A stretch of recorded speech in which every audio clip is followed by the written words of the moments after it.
In the drink. Trevor the traction engine chunted happily along the road. He liked unusual jobs, and this one was the sort that he did not often get the chance to do. A farmer had some old cherry trees which didn't give fruit anymore, and he had decided to plant new ones in their place. He had telephoned Trevor's owner, the vicar of Wellsworth, to ask if Trevor could help pull the old trees out of the ground. "Of course he can," replied the vicar. "He'll be delighted." And so, one bright autumn morning, Trevor and his driver, Jem Cole, were making their way to the farm. They had some distance to go, so they had started early, and now, about halfway there, they stopped to refill Trevor's water tank from a roadside stream. It was near the railway, and while Trevor enjoyed his drink, Edward, whistling cheerfully, passed with his first train of the day. By 10 o'clock, they reached the farm, and the farmer took them into his orchard. There were 3 tree stumps to move. The trees, of course, had been felled already. Trevor's driver used a spade to dig round the first stump, making a hole below the main root. Then he pushed chains through the hole, looped them round, and fastened them to the towing bar beneath Trevor's bunker. "Right," he said to Trevor as he pulled the lever. "Heave!" Trevor struggled to move forward, pulling hard. There was a creaking noise from the tree stump, but it didn't move. "Oof!" panted Trevor. "This is a tough one." He tried again. This time he felt the stump moving a little. At the third attempt, there was a sudden crack. The tree stump came out of the ground in a shower of earth and roots.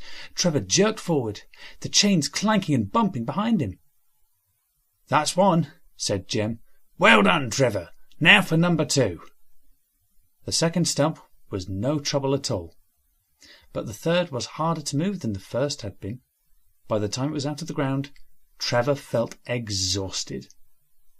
But the work had taken longer than expected, and there was no time to rest. The autumn evenings were short, and if Trevor and his driver were to get back that day, he had to set off at once, because he had no lights for running on the road. They stopped when they reached the stream. Jem Cole placed the hose into the water and opened the valve. Thankfully, Trevor sucked the cool water into his tank. As the water flowed in, Trevor's tank became heavier. His wheels began to feel unsteady, and suddenly, without warning, the bank on which he was standing slipped sideways towards the stream. Trevor's right-hand wheel sank with it. "Help!" he gasped. "Look out!" Jem Cole, who had been watching the hose, jumped clear. "Oh, groaned Trevor, as slowly he tilted further and further towards the stream. "I wanted a drink, not a bath." But he did not quite go that far. When the ground stopped moving, Trevor's right-hand wheel was about 2 feet lower than the other one. Quickly, Jem put out Trevor's fire so that his boiler wasn't damaged. Then he let all the water Trevor had just sucked into his tank run away, to make Trevor lighter and less likely to slip again. "Now what?" asked Trevor anxiously. "You'll have to be jacked back onto the road," Jem said, "but I need a firm platform to work from." Edward's branch line lay just ahead.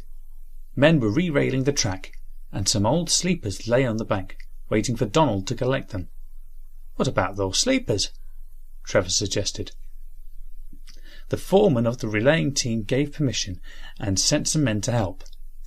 First, they dug into the bank of the stream and placed a sleeper below Trevor's wheel, so that he could not slip, and, putting the jack on this, slowly raised Trevor, building up both platforms as they did so.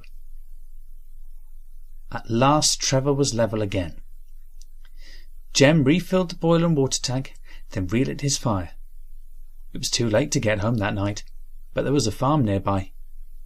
Jem went to ask if Trevor could spend the night in the farmyard. By the time he came back, Trevor had just enough steam to move safely off the road. Trevor reached home safely the next day. Now, whenever he goes on a long journey in future, he says he will be very careful where he stops for a drink.